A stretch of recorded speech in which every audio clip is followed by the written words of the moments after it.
Hello বন্ধুরা, আমি তোমাদের ইংরাজি স্যার। আজকে চলে এসেছি নতুন একটা ভিডিও নিয়ে।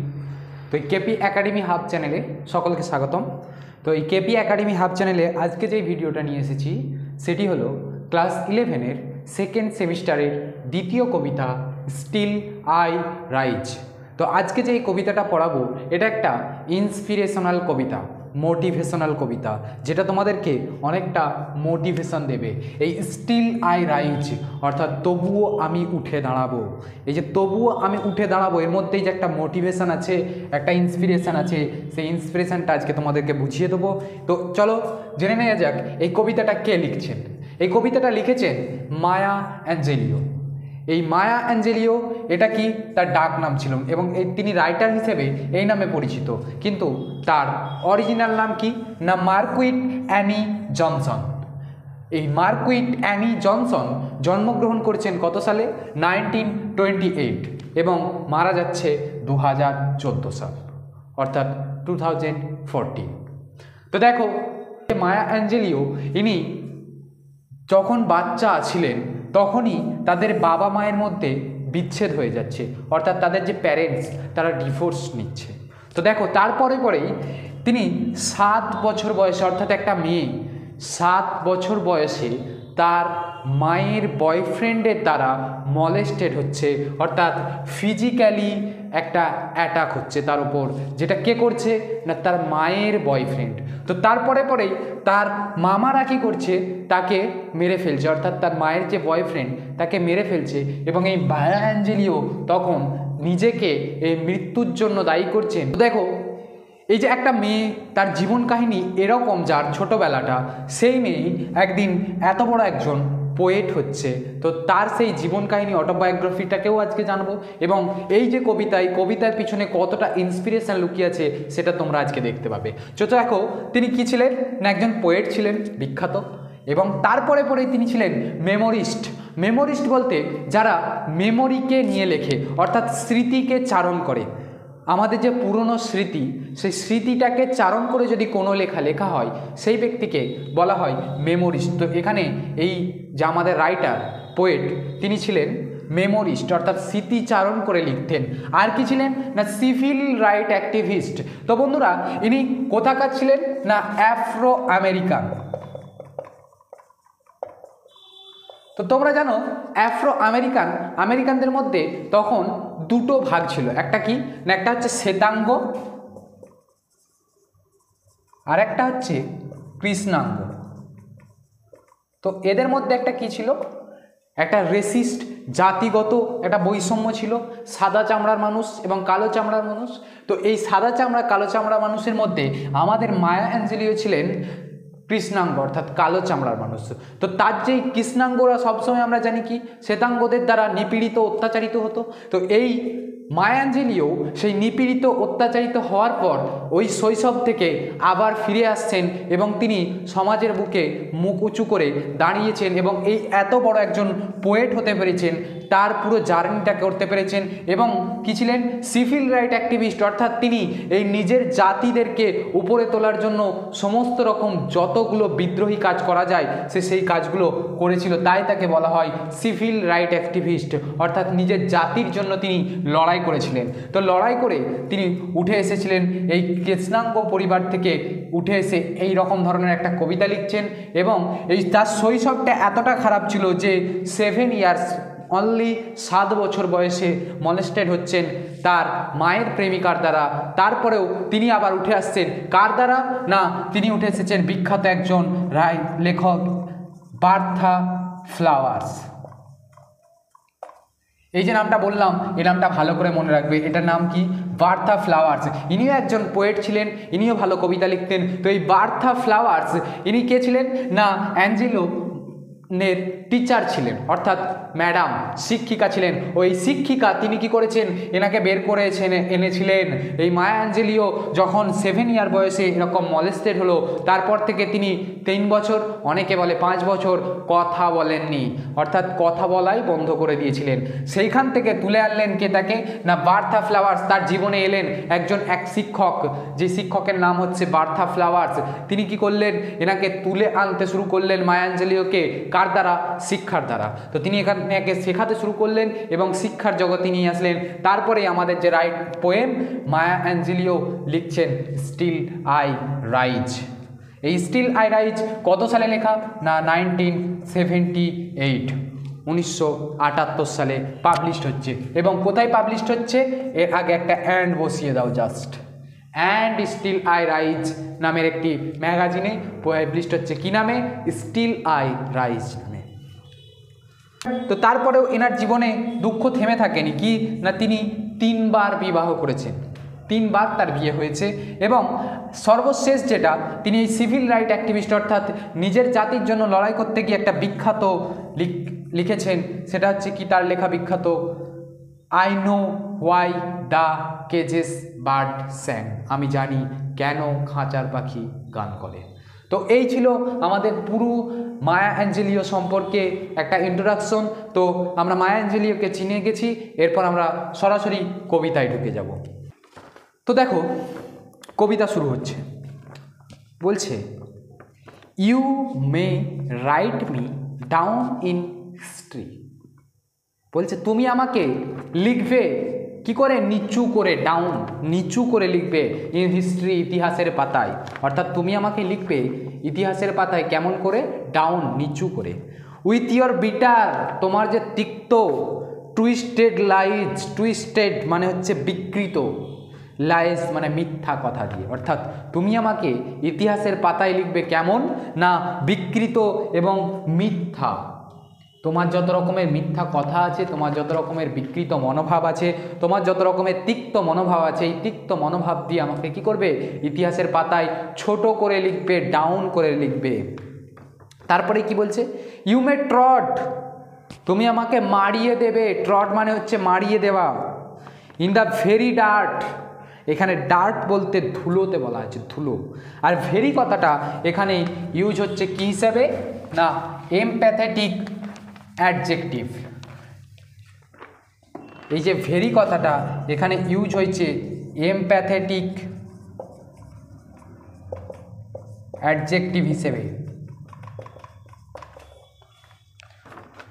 তুমি আমাকে মারিয়ে দেবে ধুলোতে, খুব ভালোভাবে মিশিয়ে দিতে চাইবে কিসে? মাটির সাথে। বাট স্টিল, কিন্তু তবুও, লাইক ডাস্ট, ধুলোর মতোই, আই উইল রাইজ, আমি আবার উঠব।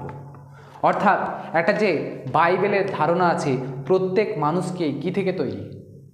প্রত্যেক মানুষকেই তৈরি করা হয়েছে মাটি থেকে।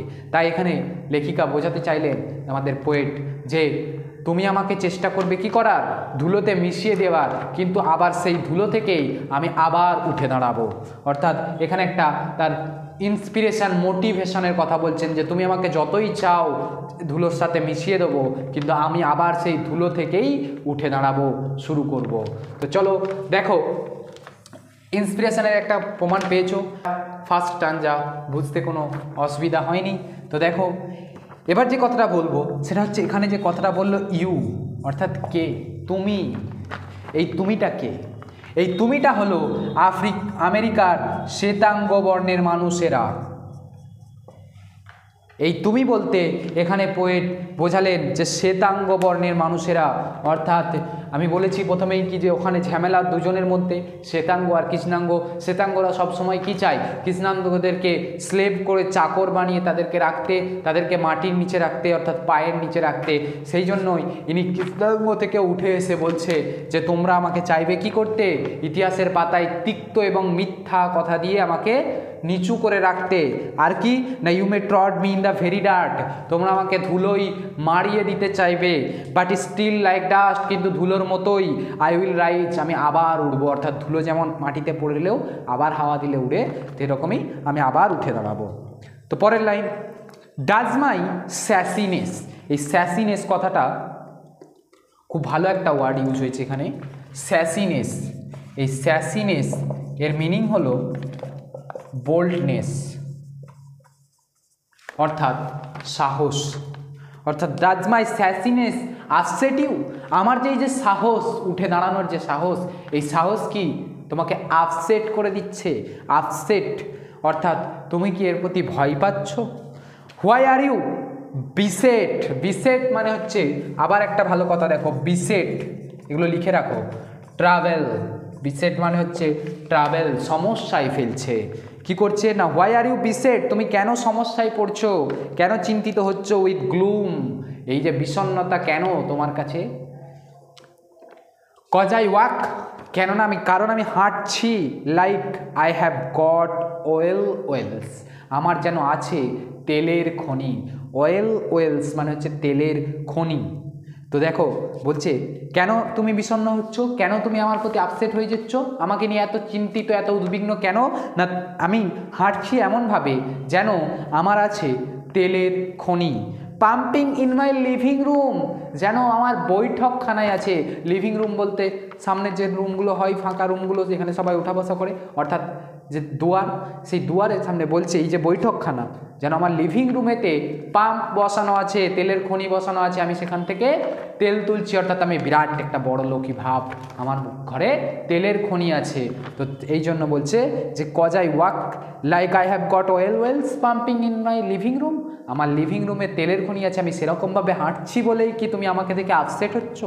তো চলো পরের line, just like moons and like suns, এই যে কথাটা বললো just like moon and suns, তার মানে হচ্ছে যেমন সূর্য আর চন্দ্র কি করে, উঠে, with the certainty of tides, যেমন সূর্য চন্দ্র আকাশে আসবেই তেমন ঢেউ আসবেই, কার কারণে, এই সূর্যচন্দ্রের টানের কারণে আমরা জানি, তাই জন্যই বলছে just like moons and like suns, সূর্যের মতো এবং চন্দ্রের মতো, with the certainty of tides, যেমন সত্যতা আছে, সার্টেনিটি মানে হচ্ছে নিশ্চয়তা, নিশ্চয়তা আছে কিসের, যে ঢেউ আসবেই, জোয়ার ভাটার টান আসবেই, তো সেই যেমন সূর্য উঠবে চন্দ্র উঠবে এবং তার জন্য সার্টেনিটি অফ ঢেউ আসবে। Just like hope springing how, বলছে just like hope springing high, যেমন করে আশা কি করবে, জেগে উঠে, লাফিয়ে উঠে, জাম্পিং, স্প্রিঙ্গিং মানে হচ্ছে জাম্পিং, লাফিয়ে উঠে, স্টিল আই রাইজ, তবুও আমি উঠে দাঁড়াবো, অর্থাৎ যেমন করে চন্দ্র উঠছে, সূর্য উঠছে, ঢেউ আসছে, তার যেমন নিশ্চয়তা আছে, তেমনি আমি যে উঠে দাঁড়াবো আমারও কি আছে, নিশ্চয়তা আছে, আমার আশা আছে যে আমি উঠে দাঁড়াবোই।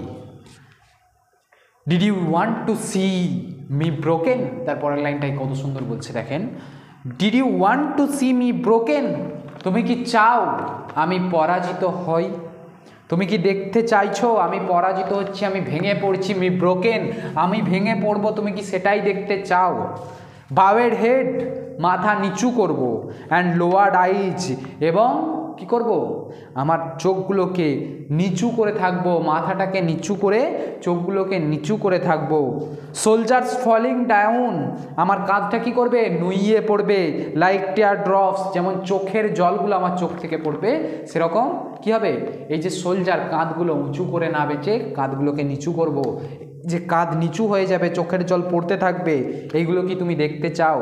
Weekend by my soulful cries, weakened মানে হচ্ছে দুর্বল করে দেওয়া, অর্থাৎ মেড উইক, কি না সোলফুল, যেগুলো গভীর দুঃখ, একটা ক্রাইজ কাঁদবে, অর্থাৎ একটা গভীর দুঃখ আমার মনের মধ্যে কাজ করবে, যেটা কাঁদবে, যেটা প্রতিনিয়ত আমাকে কি করবে, মেরে ফেলবে, এরকম একটা গভীর দুঃখ সেটা কি আমার মধ্যে থাকবে।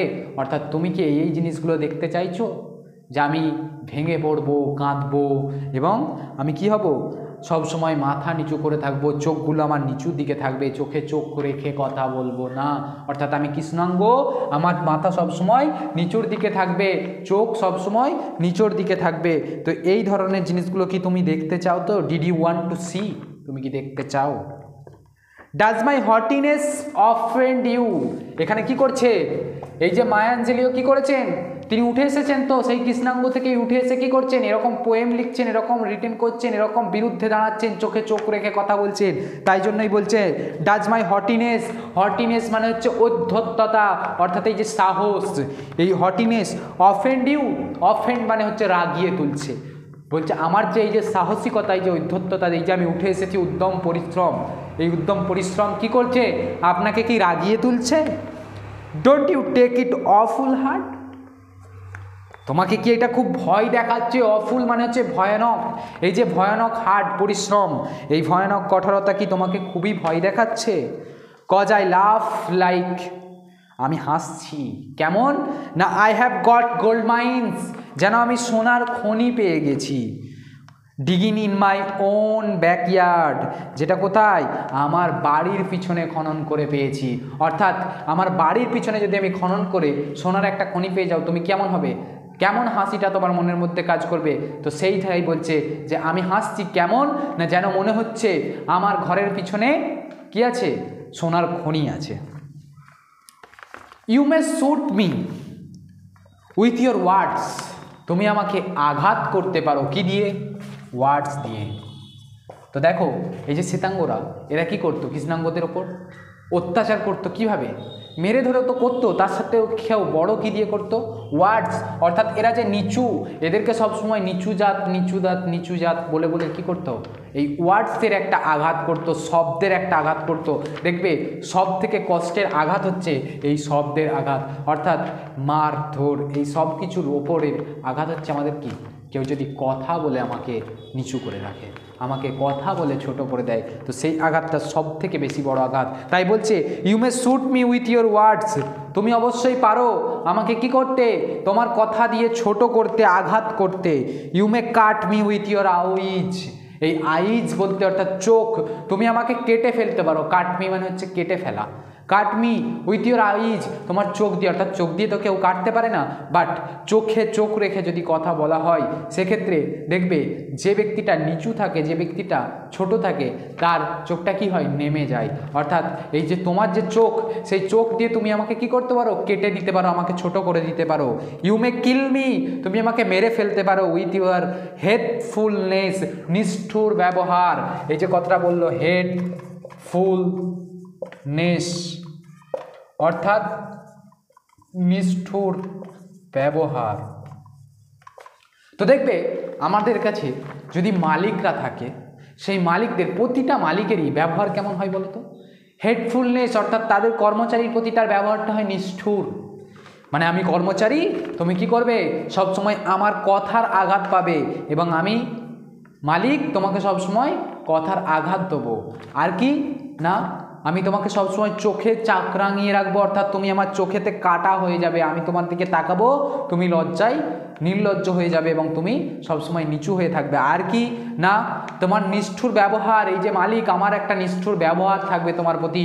তুমি আমার কর্মচারী, তোমার প্রতি আমার একটা নিষ্ঠুর ব্যবহার থাকবে। এই যেমন দেখো, কোনো মানুষ হয়তো কোনো মালিকের কাছে কাজ করছে, কর্মচারীটার খাওয়া হয়নি, সে যদি মালিকের সামনে আছে, মালিককে যদি বলে আমি খেতে যাব, তখন কি বলে বলো তো মালিকগুলো?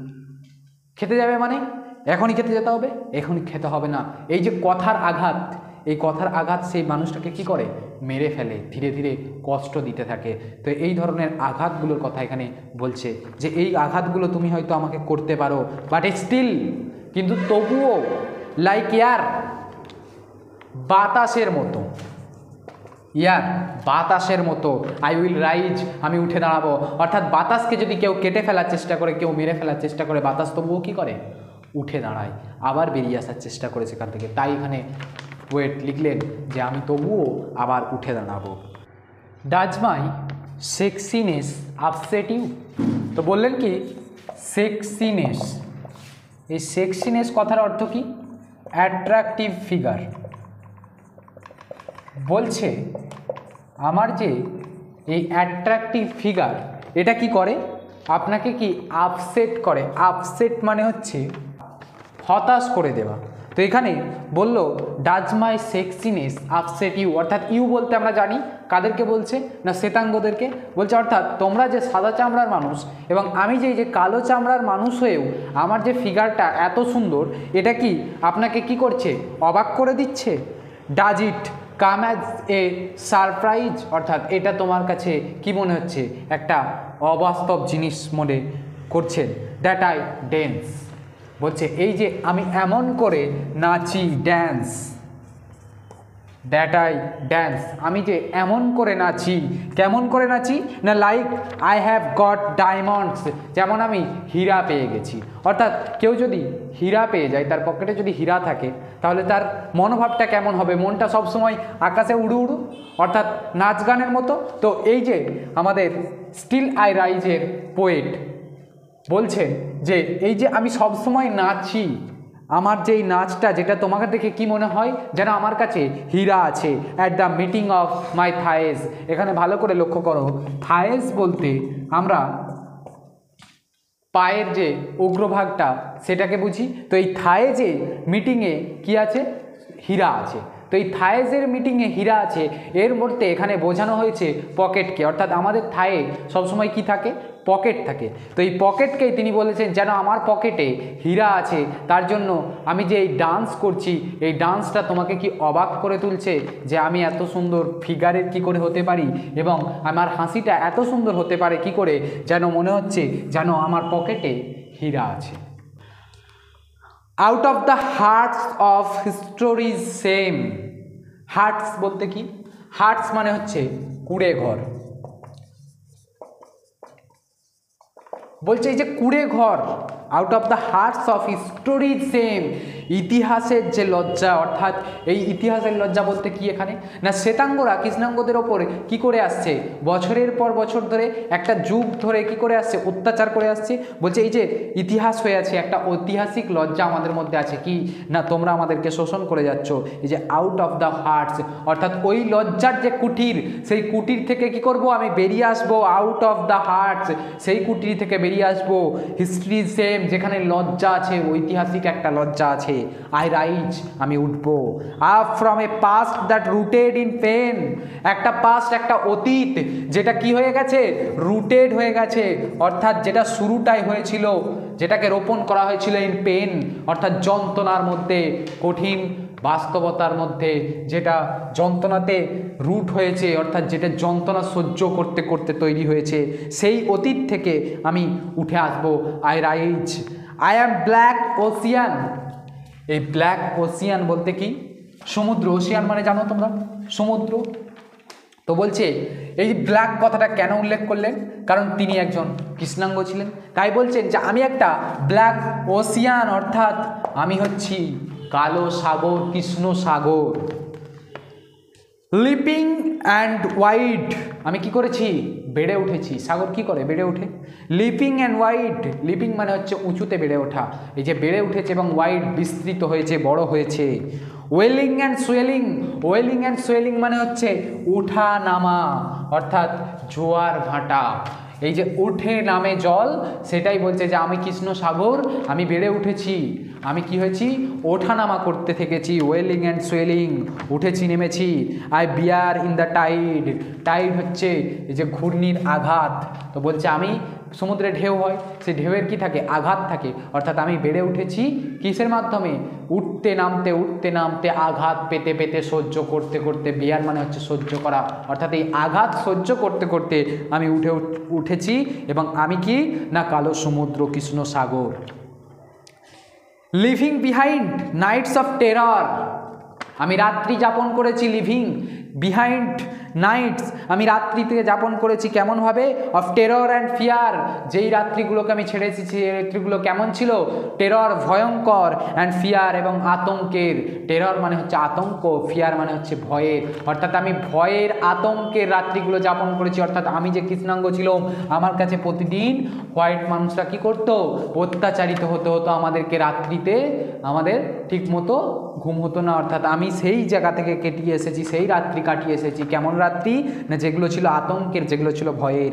আই রাইজ, আমি তারপরেও উঠেছি।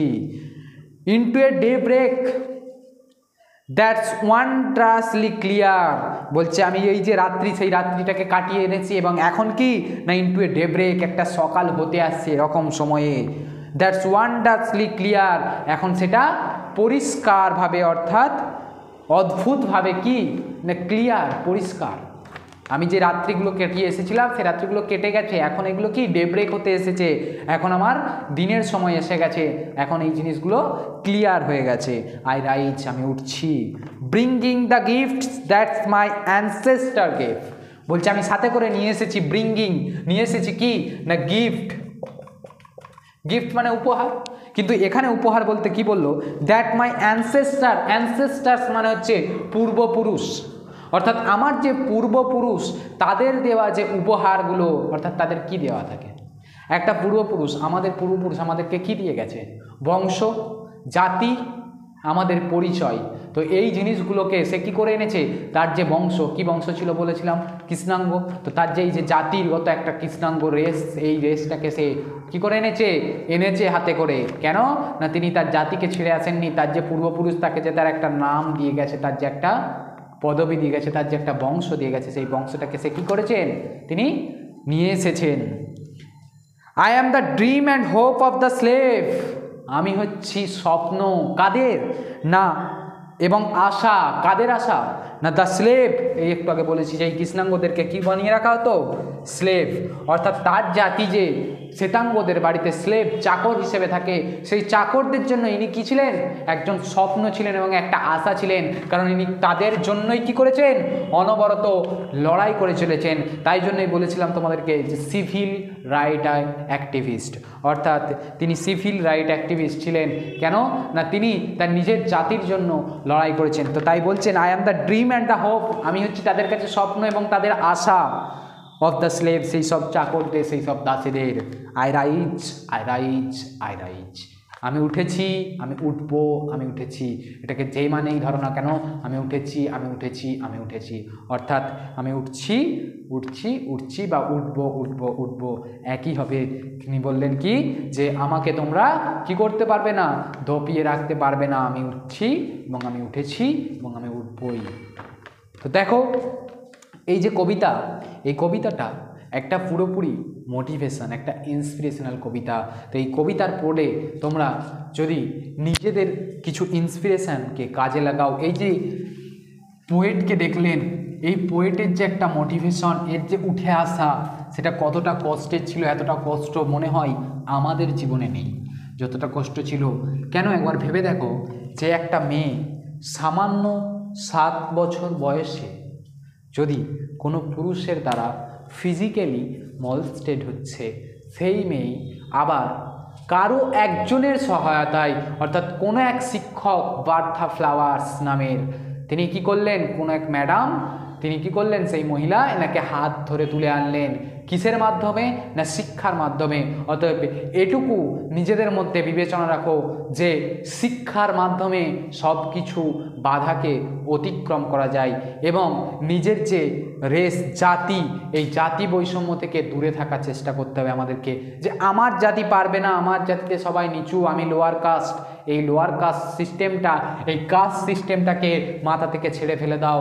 এবং এই কাস্ট সিস্টেমটার উপরে গিয়েও কে আসতে পেরেছিলেন, এই যে মায়া অ্যাঞ্জেলিও, এই মায়া অ্যাঞ্জেলিও কি করেছিলেন, এই কাস্ট সিস্টেমকেও ছেড়ে এসে লিখতে পেরেছেন স্টিল আই রাইজ। এবং তিনি শ্বেতাঙ্গদের বিরুদ্ধে দাঁড়িয়ে সিভিল রাইট অ্যাক্টিভিস্ট, অর্থাৎ নিজের জাতির জন্য লড়াই করেছিলেন। তো তোমরা সেই ধরনের নিজের ইন্সপিরেশনকে, এই মোটিভেশনটাকে কাজে লাগাও এবং এই পোয়েমটাকে ভালো করে পড়ো।